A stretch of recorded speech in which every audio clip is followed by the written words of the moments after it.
Hello and welcome back to our YouTube channel जिसका नाम है इंटेंस क्लासेस। और अब हम पढ़ने जा रहे हैं इसका सेकंड लेक्चर लाइफ प्रोसेस का, न्यूट्रिशन का। तो न्यूट्रिशन में अब तक हमने पढ़ लिया था सारा का सारा ये पढ़ लिया था हमने कि कैसे डाइजेशन है, कैसे और ऑर्गेनिजम्स के बीच में किस टाइप का आपको देखने के लिए मिलेंगे, ये सारी चीज़ें ये पढ़ ली थी। अब पढ़ने जा रहे हैं nutrition and amoeba. Nutrition and amoeba कैसे होता है? न्यूट्रिशन एंड अमीबा का है कि अमीबा एक यूनिसेलुलर ऑर्गेनिज्म होता है, जैसे कि हम सबको पता है। इसके अलावा यूकैरियोट भी होता है, ठीक है। इसका जो न्यूट्रिशन है वो 5 प्रोसेस में या 5 स्टेप्स में कंप्लीट होता है, जिसमें पहला स्टेप है हमारा इंजेशन, जैसे हमने पहले भी पढ़ा था। इंजेशन का मतलब होता है इनटेक ऑफ फूड। उसके बाद सेकंड होता है स्टेप डाइजेशन। डाइजेशन का मतलब होता है कॉम्प्लेक्स फूड को कंजर्व करना और कन्वर्ट करने के बाद सिंपल सब्सटेंसेस में जो कि एब्जॉर्बेबल फॉर्म होती हैं उनमें कन्वर्ट कर देना। थर्ड होता है एब्जॉर्प्शन, जो सिंपल सब्सटेंसेस उसने एब्जॉर्ब किए हैं वो सेल क्या कर लेगी, एब्जॉर्ब कर लेगी। फोर्थ होता है एसिमिलेशन। एसिमिलेशन क्या होता है? Utilization of absorb substances in the form of energy. उन बॉडी सेल्स के थ्रू क्या होगा, उससे एनर्जी बना ली जाएगी, उससे क्या कर लिया जाएगा, यूटिलाइज कर लिया जाएगा for the energy making process. And fifth one is excretion. Excretion के टाइम पर वेस्ट का रिमूवल हो जाता है बॉडी से, इसे हम क्या बोलते हैं, एक्सक्रीशन बोलते हैं। अब अमीबा जो है, अमीबा के अंदर अगर हम देखें डायग्राम के थ्रू देखें, क्योंकि डायग्राम एनसीईआरटी में दे के रखा है, तो डायग्राम के थ्रू अगर हम देखें तो हम ये देख सकते हैं कि अमीबा के पास कॉन्ट्रैक्टाइल वैक्यूल होता है, और कॉन्ट्रैक्टाइल वैक्यूल का काम होता है यहाँ पर फूड को डाइजेस्ट करने का। फूड डाइजेशन में इसका काम होता है।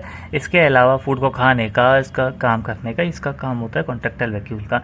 अब क्या किया इसने, जब जैसे ही इसको फूड पार्टिकल दिखा तो इसने क्या कर लिया, एक सूडोपोडिया बना लिया। सूडोपोडिया क्या होता है? फिंगर लाइक स्ट्रक्चर्स बोला जाता है, फिंगर लाइक स्ट्रक्चर। लेकिन ये फॉल्स फिंगर होती हैं। कैसे फिंगर्स होती हैं? ये फॉल्स फिंगर यानी झूठे फिंगर जैसे स्ट्रक्चर होते हैं। कुछ कुछ ऐसा देखने के लिए मिलता है, ये देखिए कुछ ऐसा देखने के लिए इसको मिल सकता है। तो यहाँ पर इसको क्या बोला जाता है, pseudopodia, false finger like structure बोला जाता है। जैसे ये सूडोपोडिया बंद होगा तो फूड पार्टिकल अंदर आ जाएगा। फूड पार्टिकल अंदर आने का कॉन्ट्रैक्टाइल या फूड वैक्यूल जो है वो क्या करेगा, इसको डाइजेस्ट करेगा, एब्जॉर्ब करेगा, एसिमिलेट करेगा।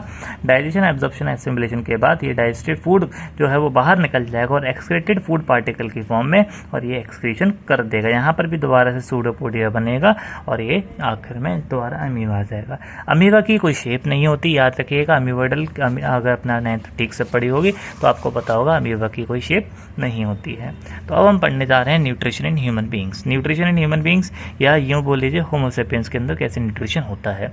जैसे अभी हमने पढ़ा कि अमीबा के अंदर 5 स्टेप्स होते हैं न्यूट्रिशन को कंप्लीट करने के लिए, ऐसे यहाँ पर भी 5 स्टेप में कंप्लीट होता है। पहला क्या है हमारा, ingestion. Second one is digestion, यहाँ पे मैं एक साथ लिख देता हूँ। Second one is digestion, third one is absorption, fourth one is assimilation, and last one is excretion. अब इसमें से सबसे पहले इंजेक्शन हम पढ़ने वाले हैं। तो इंजेक्शन में जो चीज़ें होती हैं वो क्या होता है, माउथ आता है, क्योंकि हम इंजेस्ट जो करते हैं वो माउथ के थ्रू ही इंजेस्ट करते हैं। तो पहली प्लेस जो होती है जहाँ पर फूड इनटेक होता है वो क्या होता है, माउथ होता है। इसके पास टीथ होती है, टंग होती है, सेलिब्री ग्लैंड्स होती हैं। अब इसमें सारी चीज़ें क्या करती है, देखिए माउथ के अंदर टीथ भी है, टंग भी है और सेलिब्री अमाइलेज भी है। तो ये सारी की सारी एक कैविटी के अंदर बंद होती है, जिसे माउथ कैविटी या बक्कल कैविटी के नाम से भी जानते हैं। यानी कि माउथ का वो पार्ट जहाँ पर आप फूड को रख सकते हैं थोड़ी बहुत देर के लिए, उसे हम किस नाम से जानते हैं, बक्कल कैविटी या माउथ कैविटी के नाम से। इसमें अगला आता है सेलिब्री ग्लैंड्स। सेलिब्री ग्लैंड जो प्रेजेंट होता है वो बक्कल कैविटी के अंदर है, माउथ कैविटी के अंदर प्रेजेंट होता है, लेकिन इसका जो सिक्रीशन है वो इनसाइड द कैविटी। अगर मैं इसको माउथ मान लेता हूँ तो कुछ कुछ यहाँ ये जो आपके सेलिब्री ग्लैंड्स प्रेजेंट हैं वो ऐसे प्रेजेंट रहते हैं, और सेलिब्री ग्लैंड्स का जो सिक्रीशन रहता है वो outside, inside the buccal cavity रहता है, लेकिन ये खुद कहाँ प्रेजेंट होते हैं, inside the buccal cavity present रहते हैं। सेलिब्री ग्लैंड्स 3 पेयर में मिलते हैं। पहला होता है पैरोटिड ग्लैंड, दूसरा होता है सबलिंगुअल, थर्ड होता है सब मैक्सिलरी ग्लैंड। पैरोटिड ग्लैंड जो है वो ईयर के नीचे मिलेगा, ये एक्स्ट्रा है, आप चाहें तो याद कर सकते हैं, नहीं तो कोई दिक्कत नहीं है। बिलो द ईयर मिलेगा, और सबलिंगुअल बिलो द टंग मिलता है, सब मैक्सिलरी सब मैंडिबुलर जो है बिलो द लोअर जॉ देखने के लिए मिल सकता है आपको, ठीक है। वहीं पर सैलिवरी ग्लैंड्स का काम क्या है, जो मेन चीज़ है वो क्या होती है, सैलिवरी ग्लैंड्स का काम क्या है, क्योंकि अभी हमने ये पढ़ लिया सैलिवरी ग्लैंड्स कहाँ पाए जाते हैं, क्या होते हैं, ये तक पढ़ लिया हमने, लेकिन काम क्या होता है, सैलिवरी ग्लैंड्स का काम होता है सलाइवा को सिक्रीट करना। अब सलाइवा के अंदर क्या होता है सर, सलाइवा के अंदर सैलिवरी अमाइलेज नाम का एक एंजाइम प्रेजेंट होता है, जो कि क्या करता है, जो स्टार्च को डाइजेस्ट करने में हेल्प करता है। सैलिवरी अमाइलेज क्या करता है, डाइजेस्ट या ब्रेक डाउन द स्टार्च, ये स्टार्च को ब्रेक डाउन करने में हेल्प करता है, इसे क्या बोलते हैं, सैलिवरी अमाइलेज। देखिए अभी क्या करता है, एक्चुअल में स्टार्च को सिंपल कार्बोहाइड्रेट या सिंपल शुगर्स में कन्वर्ट कर देता है। यहाँ पर होता क्या है, माउथ के अंदर ही अप्रोक्सीमेटली 30% स्टार्च जो है वो डाइजेस्ट हो जाता है बक्कल कैविटी के अंदर। देखिए कैसे स्टार्च सैलिवरी अमाइलेज के प्रेजेंस में अप्रोक्सीमेटली 30% ग्लूकोज और फ्रक्टोज में कन्वर्ट हो जाता है, जो कि इसकी पीएच कितना, पीएच लेवल का होता है करीबन 6.8 तक चला जाता है, यानी कि यहाँ पे स्लाइटली एसिडिक होता है, ज़्यादा एसिडिक भी नहीं होता। लेकिन यहाँ पर क्या होगा, इस एंजाइम की हेल्प से अप्रोक्सीमेटली डाइजेशन जो है वो स्टार्ट हो जाता है। तो यहाँ पर हम क्या लिख सकते हैं, डाइजेशन स्टार्ट फ्रॉम हेयर, यानी कि माउथ से ही डाइजेशन स्टार्ट हो जाता है, हमें और आगे जाने की तो ज़रूरत नहीं पड़ती है। याद रखेंगे सभी कि डाइजेशन स्टार्ट कहाँ से हो रहा है, डाइजेशन स्टार्ट हो रहा है माउथ से।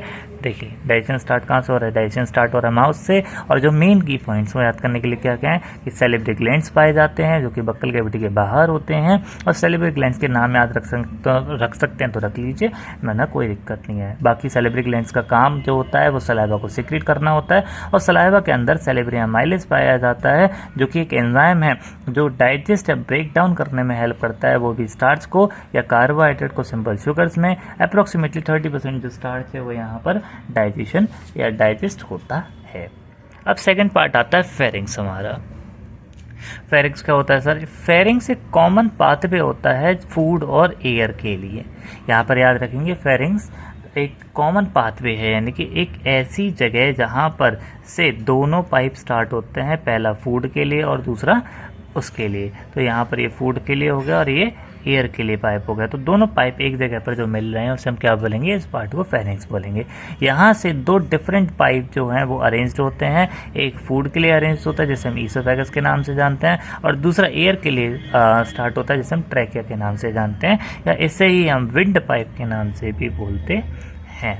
ठीक है, अब याद रखेंगे ट्रैकिया की जो ओपनिंग होती है वो एक फ्लैप, यानी कि एक तरह से एक गेट की वजह से, गेट की हेल्प से बंद रहती है, जिसे हम बोलते हैं एपिग्लॉटिस। फिर ये एपिग्लॉटिस क्या होता है, अगर ये पाइप है तो इसके ऊपर एक ढक्कन जैसा कवर अप करने के लिए जैसा एक फ्लैप पाया जाता है, गेट पाया जाता है, एक ढक्कन पाया जाता है जिसे हम एपिग्लॉटिस के नाम से जानते हैं। और ये क्यों पाया जाता है, क्योंकि air entry of food does not अगर सपोज करिए यहाँ से फूड आ रहा है, यहाँ से क्या आ रहा है, एयर आ रही है, तो ये जो खाना है वो एयर पाइप में ना चला जाए, फूड पाइप में ही जाए, तो यहाँ पर क्या होता है हमारा इसके लिए एपिग्लॉटिस रहता है। तो मैं थोड़ा सा और अच्छे से बता देता हूँ आपको कैसे। देखिए सपोज ये क्या है, हमारा फूड पाइप है, ये क्या है, एयर पाइप है। ठीक है, तो देख लेते हैं, ये हमारा air pipe, sorry food pipe, और ये हमारा एयर पाइप। ठीक है, आप आगे पीछे मान सकते हैं, कोई दिक्कत नहीं है। यहाँ पर अभी आप हाल फिलहाल के लिए यहाँ पर एक कार्टिलेजिनस फ्लैप है जिसका नाम क्या होता है, एपिग्लॉटिस रहता है।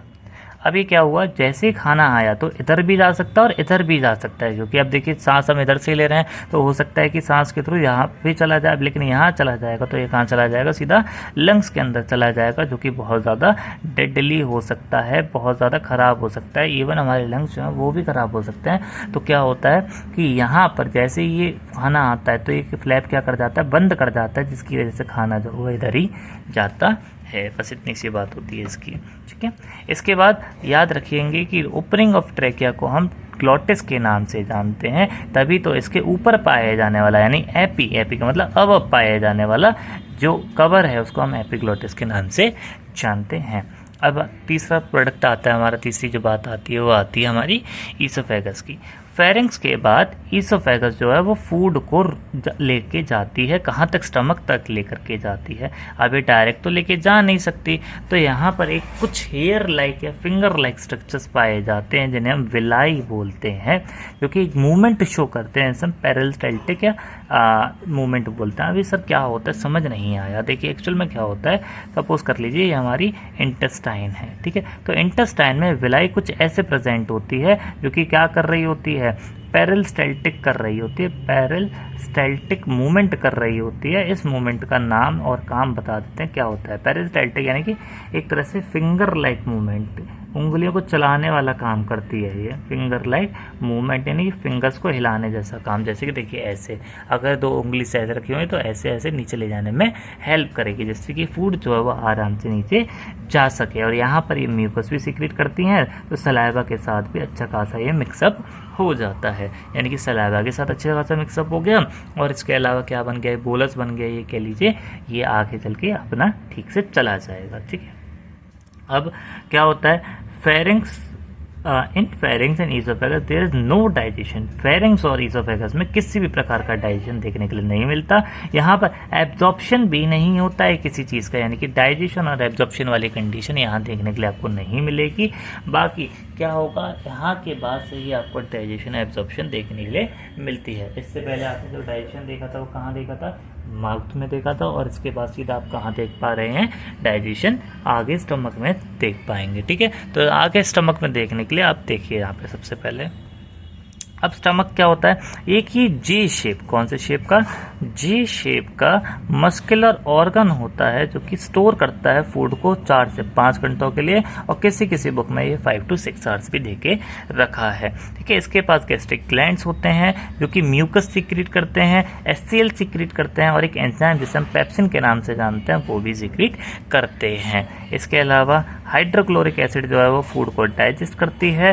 पेप्सिन डाइजेस्ट करता है प्रोटीन्स को या कन्वर्ट करता है प्रोटीएजेस या पेप्टोन्स के अंदर, और म्यूकस जो है वो प्रोटेक्ट करता है स्टमक वॉल को डिटोरेशन या डैमेज से। सर समझ नहीं आया, लेकिन अच्छा बहुत लगा सुनने में, तो देखिए समझा देता हूँ। ये क्या है, हमारा स्टमक है। देखिए ये क्या है, हमारा स्टमक है सर। स्टमक पे क्या होते हैं, गैस्ट्रिक ग्लैंड्स होते हैं। इसके पास क्या होते हैं, गैस्ट्रिक ग्लैंड्स होते हैं। अब ये जो गैस्ट्रिक ग्लैंड्स होते हैं वो 3 चीज़ें सीक्रेट करते हैं। पहला एचसीएल सीक्रेट करते हैं, दूसरा ये पेप्सिन सीक्रेट करते हैं, और तीसरा ये सीक्रेट करते हैं म्यूकस। अभी क्यों सीक्रेट करते हैं वो बताता हूँ। एचसीएल का जो पीएच होता है वो करीबन 1.2 तक रहता है, या 1.8 तक चला जाता है करीबन। अब 1.2 से लेकर के 1.8 तक अगर किसी चीज़ का पीएच रहेगा तो क्या मानी जाएगी, हाईली एसिडिक मानी जाएगी। क्या मानी जाएगी सर, हाईली एसिडिक मानी जाएगी। अब ये एसिड हमारे पेट में प्रेजेंट है।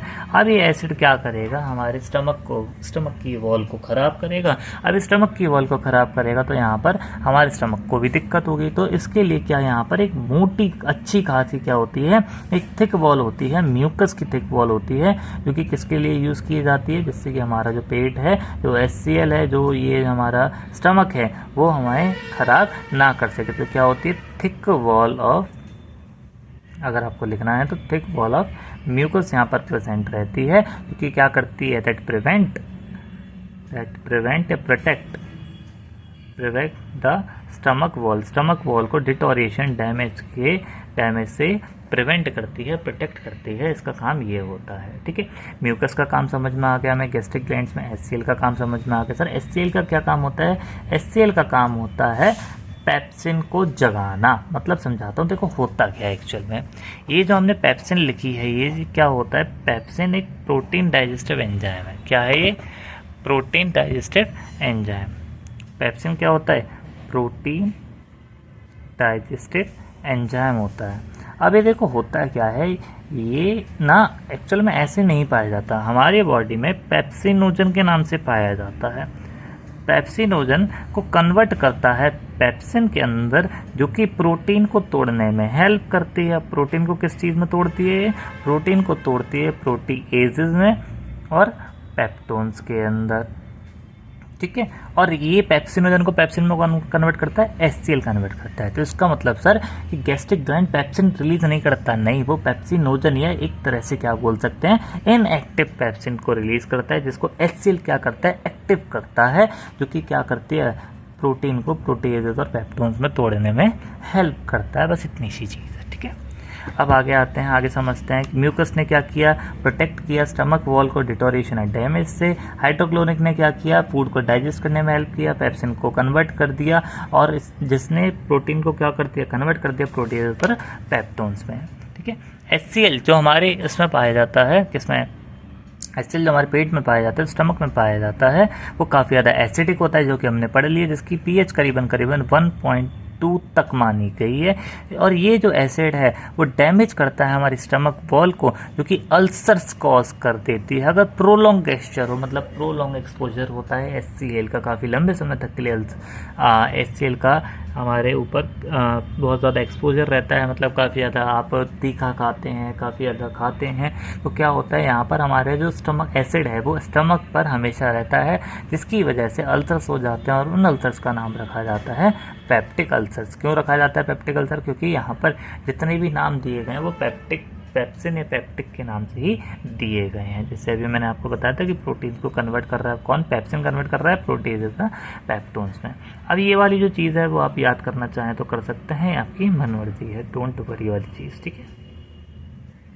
वैसे बता देता हूँ कि स्टमक के 3 पार्ट होते हैं, कार्डिक, फंडस और पाइलोरिक। एक और होता है चौथा वाला जिसको हम बॉडी के नाम से जानते हैं। इसमें कार्डिक वाला ये वाला हिस्सा होता है क्योंकि ये हार्ट के पास होता है, फंडस ये वाला होता है, पाइलोरिक पार्ट नीचे वाला होता है क्योंकि यहाँ पर एक स्फिंक्टर पाया जाता है जिसका नाम होता है पाइलोरिक स्फिंक्टर, ठीक है। यहाँ पर एक पाइलोरिक स्फिंक्टर पाया जाता है, वो पाइलोरिक स्फिंक्टर क्या करता है, इस खाने को नीचे ले जाने में हेल्प करता है। इसके अलावा यही जो मेन चीज़ रह जाती है इसे हम बोलते हैं बॉडी, ठीक है। ये 4 चीज़ें होती हैं स्टमक के अंदर, याद रख सकते हैं आप। यहाँ पर डाइजेशन का, फूड का जो डाइजेशन है वो यहाँ से स्टार्ट हो जाता है क्योंकि यहाँ पर एंजाइम्स की प्रेजेंस काफ़ी ज़्यादा अपने को देखने के लिए मिल जाती है। वैसे इसका पहला, अगर मैं बोलूँ सबसे पहला और सबसे अच्छा जो बोलना चाहें वो हम क्या बोलेंगे कि माउथ से ही डाइजेशन स्टार्ट हो रहा है, बाकी कहीं से भी नहीं हो रहा है, ठीक है। अब आगे चलते हैं स्मॉल इंटेस्टाइन पे। स्मॉल इंटेस्टाइन क्या होती है, ये 5.5 मीटर लंबी ट्यूब होती है। ये लॉन्ग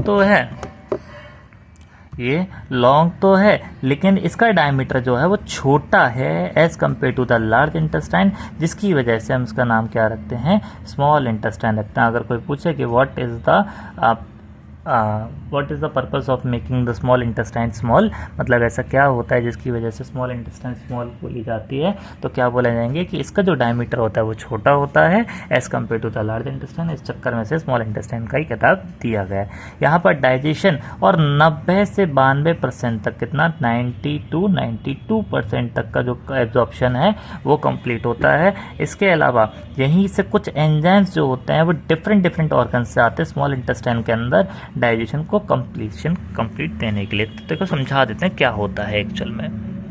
देखिए इंटेस्टाइन यानी कि स्मॉल इंटेस्टाइन की अगर मैं बात करूं, क्योंकि लार्ज इंटेस्टाइन में इसका कोई पार्ट नहीं होता, स्मॉल इंटेस्टाइन के अंदर 3 जूसेस आते हैं। कौन कौन से आते हैं, पहला आता है इसका खुद का जूस जिसका नाम होता है इंटेस्टाइनल जूस। अब ये जो इंटेस्टाइनल जूस है ये एकदम लास्ट या एंड प्रोडक्ट पे काम करता है, इससे पहले ये बिल्कुल भी किसी भी चीज़ को हाथ नहीं लगाता। इसके अंदर क्या क्या आता है, इसके अंदर आता है प्रोटीन डाइजेस्टिव एंजाइम, ठीक है। इसके अलावा स्टार्च डाइजेस्टिव एंजाइम, इसके अलावा सर फैट डाइजेस्टिव एंजाइम, ये तीनों मैंने इसके शॉर्ट फॉर्म लिख दिया, आप देख सकते हैं। इंटेस्टाइनल जूस के अलावा दूसरा आता है बाइल जूस, ठीक है। बाइल जूस कहाँ से निकलता है, ये लिवर से निकलता है। और इसके अंदर क्या क्या होते हैं, इसके अंदर होता है आपका बाइल पिगमेंट्स होते हैं और बाइल सॉल्ट्स होते हैं, बाइल पिगमेंट्स और बाइल सॉल्ट्स होते हैं। इसके अलावा एक लाइपेज और पाया जाता है। लाइपेज क्या करता है, फैट को डाइजेस्ट करने में, फैटी एसिड्स में कन्वर्ट करने में हेल्प करता है। और लास्ट में इसके अंदर एक और पाया जाता है जिसका नाम होता है पैनक्रियाटिक जूस, ठीक है। तो पैनक्रियाटिक जूस कहाँ से निकलता है सर, जैसे जैसे नाम सा लग रहा है जहाँ तक ये पैनक्रियास से निकलता होगा, यस बिल्कुल बेटा ये पैनक्रियास से ही निकलता है। और पैनक्रियास में भी, इसमें अगर मैं बोलूँ तो इसके अंदर क्या क्या होता है, इसके अंदर ट्रिप्सिनोजन होता है। ये थोड़ा सा बड़े लेवल की बात है, लेकिन आप याद करना चाहे तो कर सकते हैं। ट्रिप्सिनोजन का है वो ट्रिप्सिनोजन, ठीक है। और भी सारी चीज़ें इसके अंदर देखने के लिए मिलती हैं। इसके अलावा इसके अंदर सेलेब्री अमाइलेज भी आपको देखने के लिए मिलेगा, क्योंकि वही जो है स्टार्च को क्या करता है, डाइजेस्ट करने में हेल्प करता है। तो सबसे पहले बाइल जूस और पेनक्रेटिक जूस आते हैं, उसके बाद लास्ट प्रोडक्ट पे इंटेस्टाइनल जूस हमारा रहता है। अगर मैं बात करूं प्रोटीन की, तो प्रोटीन को कन्वर्ट करेगा किसमें, प्रोटीएजेस और पेप्टोन्स में, जो कि पहले इससे पहले कौन कर रहा था, प्रोटीएजेस और पेप्टोन्स के अंदर, जो कि इससे पहले कौन कर रहा था, इससे पहले कर रहा था हमारा पेप्सिन कर रहा था। यहाँ पे ट्रिप्सिन काम करता है, यहाँ पर ट्रिप्सिन काम करता है। इसके अलावा यहाँ पर अगर मैं फैट की बात करूँ, तो फैट जो है वो किस में कन्वर्ट हो जाता है, फैटी एसिड्स में कन्वर्ट हो जाता है, और वो किसकी प्रेजेंस में होता है, लाइपेज की प्रेजेंस में होता है सर। और इसके अलावा अगर मैं किसकी बात कर रहा हूँ, मैं यहाँ पे ग्लूकोज स्टार्च की बात कर रहा हूँ, तो स्टार्च किस में कन्वर्ट हो जाता है, स्टार्च कन्वर्ट हो जाता है यहाँ पे ग्लूकोज और फ्रक्टोज में। सर जी ये एंड प्रोडक्ट है, नो बेटा ये एंड प्रोडक्ट नहीं होते, यहाँ पे सेलेब्री अमाइलेज काम करेगा।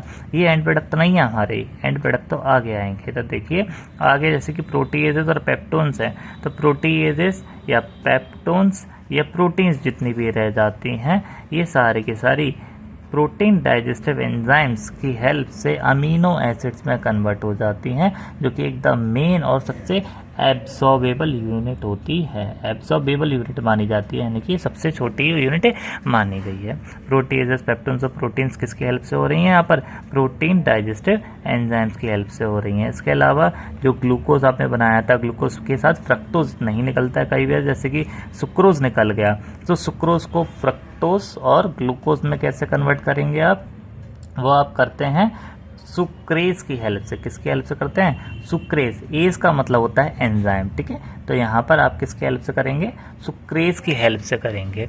अगर मैं वहीं पर बात करूँ लैक्टोज, ठीक है, तो लैक्टोज को किसकी हेल्प से करोगे, लैक्टेज की हेल्प से कन्वर्ट करेंगे, किसमें, गैलेक्टोज में करेंगे और हमारा ग्लूकोज में करेंगे। सर ये याद रखने की चीज़ है, नहीं बेटा ये याद रखने की चीज़ नहीं है, लेकिन अगर आपको रिएक्शंस देनी हो कि कोई बड़ा आंसर करके लिखना, तो आप ऐसे लिख सकते हो। इसके अलावा एक लास्ट होता है फैट, फैट भी लाइपेज की प्रेजेंस में आकर के जो बचा हुआ है वो सारा फैटी एसिड्स और ग्लिसरॉल के फॉर्म में टूट जाता है, फैटी एसिड प्लस ग्लिसरॉल के फॉर्म में टूट जाता है, जो कि क्या होता है, लास्ट एंड प्रोडक्ट माना गया है, ठीक है। तो आगे देख लेते हैं यहाँ पर क्या देखने के लिए मिलता है हमें। बाइल जूस जो है वो सीक्रेट होता है लेवर से, पेनक्रेटिक जूस सीक्रेट होता है पेनक्रियास से, इंटेस्टाइनल जूस को सीक्रेट करता है इंटेस्टाइन।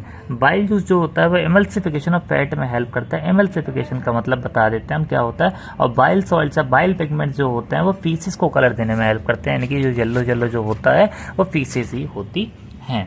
तो देखिए अब आगे समझाते हैं, जो सुबह सुबह आप करने जाते हैं उसी को फीसिस बोलते हैं, या पॉटी करने जाते हैं, फ्रेश होने जो जाते हैं उसी को बोलते हैं, ठीक है। आप समझाते हैं, देखिए होता क्या है एमल्सिफिकेशन ऑफ फैट। एक्चुअल में हमारी बॉडी एमल्सिफिकेशन, आपको एक नेक्स्ट पेज पर समझाते हैं इसको अच्छे से, देखिए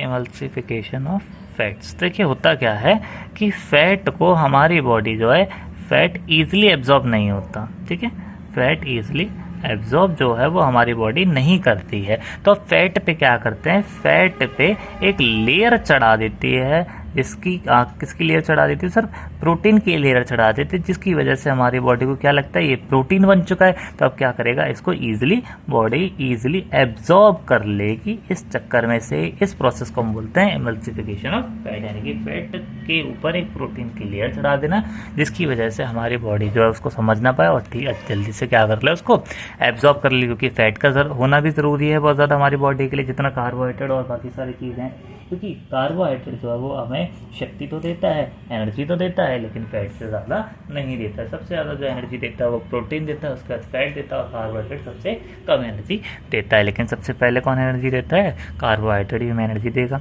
ये जो जूसेस होते हैं वो डिफरेंट ऑर्गन से पाए जाते हैं और एक प्लेस पर आकर के मिल जाते हैं, जिसका नाम क्या होता है, स्मॉल इंटेस्टाइन। बाइल जूस जो होता है उसके अंदर बाइल सॉल्ट्स होते हैं, बाइल पिगमेंट्स होते हैं, जो कि हमने बता चुके हैं। बाइल पिगमेंट्स हमारी फीसेस को कलर देते हैं, यानी कि एक्सक्रीटा को कलर देते हैं। पैनक्रेटिक जूस के अंदर प्रोटीन डाइजेस्टिव एंजाइम होते हैं, जो कि प्रोटीन्स को पेप्टोन्स में कन्वर्ट करते हैं, और ये फैट को फैटी एसिड्स में कन्वर्ट करते हैं। जैसे प्रोटीन को प्रोटीन डाइजेस्टिव एंजाइम्स में, न्यूक्लियोटाइड्स या पेप्टोन्स वगैरह में कह सकते हैं आप, फैट को फैटी एसिड्स में, कार्बोहाइड्रेट को सुक्रोज या गैलेक्टोज वगैरह में। इंटेस्टाइनल जूस जो होता है वो एंड प्रोडक्ट पे काम करता है। न्यूक्लियोटाइड्स की हेल्प से अमीनो एसिड्स की प्रेजेंस अमीनो एसिड में कन्वर्ट हो जाता है। फैट जो है ग्लिसरॉल फैटी एसिड्स में कन्वर्ट हो जाता है। सुक्रोज जो है वो ग्लूकोज और फ्रक्टोज में, और लैक्टोज जो है ग्लूकोज और गैलेक्टोज में कन्वर्ट हो जाता है। यहीं पर करीबन 90 से 92% तक पूरा डाइजेशन और एब्जॉर्प्शन कंप्लीट हो जाता है। याद रखेंगे, डाइजेशन और एब्जॉर्प्शन 90 से 92% तक कंप्लीट हो चुका है, यानी कि आगे फर्दर अगर एब्जॉर्प्शन होगा तो थोड़ा बहुत ही रह जाता है, ज़्यादा नहीं रह जाता है। यानी कि 6 पार्ट पर हम जो लार्ज इंटेस्टाइन पढ़ने वाले हैं, इसमें कितना 8 to 10% हमारा क्या रह जाएगा, एब्जॉर्प्शन रह जाएगा, ओनली एब्जॉर्प्शन, क्योंकि यहाँ पर डाइजेशन तो हो चुका है, डाइजेशन का कुछ नहीं रह गया, लेकिन 90 to 90% एब्जॉर्प्शन जो है वो रह गया, हो चुका है। अब यहाँ पे 8 से 10% का करीबन क्या चलेगा, एब्जॉर्प्शन चलेगा। तो एब्जॉर्प्शन यहाँ पर किस चीज़ का होता है, वाटर का होता है, कुछ मिनरल्स रह जाते हैं उनका होता है। इसके अलावा इसका काम क्या होता है, वेस्ट फूड मटेरियल को स्टोर करके रखना अंटिल द डेफिकेशन, यानी कि जब तक न्यूरल रिफ्लेक्स नहीं आ जाएगा, जब तक ऊपर से बुलावा नहीं आ जाएगा इस चीज़ का कि आप निकाल सकते हैं, अब आप जा सकते हैं, तब तक के लिए इसको रोक करके रखना किसका काम होता है, लार्ज इंटेस्टाइन का काम होता है। तो देखो अब ये निकलता कैसे है, ये निकलता है with the help of anus. Anus एक पैसेज होता है जो फूड को स्टोर करके रखता है अंटिल देयर पासिंग या एक्सक्रीशन। मतलब क्या होता है, यहाँ पर अगर मैं देखूँ तो स्मॉल जो लार्ज इंटेस्टाइन है वो किससे कनेक्ट है, एनस से कनेक्ट है, और एनस के पास क्या होता है, एनल स्फिंक्टर होता है, जो स्फिंक्टर क्या करता है, ब्रेन को मैसेजेस पहुंचाता है। ये स्फिंक्टर क्या करता है, यहाँ पर एक स्फिंक्टर है, वो क्या करता है, ब्रेन को मैसेज पहुंचाता है कि अब ये भर चुकी है ऑलरेडी काफ़ी अच्छी तरह से, तो इसको क्या करना है, बाहर निकालना। तो ब्रेन क्या बोलता है, ओके आप निकाल सकते हैं, तो इसको बाहर निकाल देता है। अब याद रखेंगे, माउथ से एनस तक के पूरे पाथवे को हम एलिमेंट्री कैनाल बोलते हैं, जो कि 9 मीटर तक की होती है एडल्ट्स के अंदर। कितने तक की होती है, 9 मीटर तक की। सर ऐसा कैसे हो सकता है कि कोई इतने, हम तो इतने लंबे होते नहीं है, लेकिन एलिमेंट्री कैनाल इतने लंबे कैसे, क्योंकि देखिए ये घूमी हुई होती है, because it is super coiled nature की होती है। अगर मैं यहाँ से देखूँ तो यहाँ से आपको अगर देखने के लिए मिल रही होगी तो यहाँ से आती सीधी, और 5.5 मीटर तक की तो स्मॉल इंटेस्टाइन नहीं होती है। तो ये क्या होती है, बहुत ज़्यादा कॉइलिंग नेचर की होती है, बहुत ज़्यादा कॉइल्ड नेचर की होती है। इसकी वजह से क्या होता है, ये काफ़ी ज़्यादा लंबी होती है। अगर इवन मैं विलाई की बात करूँ तो विलाई अगर मैं से स्मॉल इंटेस्टाइन में विलाई प्रेजेंट होती हैं, जो कि क्या करती हैं, फूड को एब्जॉर्ब करने का काम करते हैं। ये एक अच्छा क्वेश्चन बन जाता है, क्योंकि ये काफ़ी ज़्यादा पुरानी ईयर्स में आया भी है, 2024 में भी आया है, 2023 में भी आया है कि what is the function of the villi that is present in the small intestine. तो उसका जो आंसर आता है वही आता है कि ये जो है फूड को एब्जॉर्ब करने का, यानी कि न्यूट्रिएंट्स को एब्जॉर्ब करने का हेल्प करती हैं।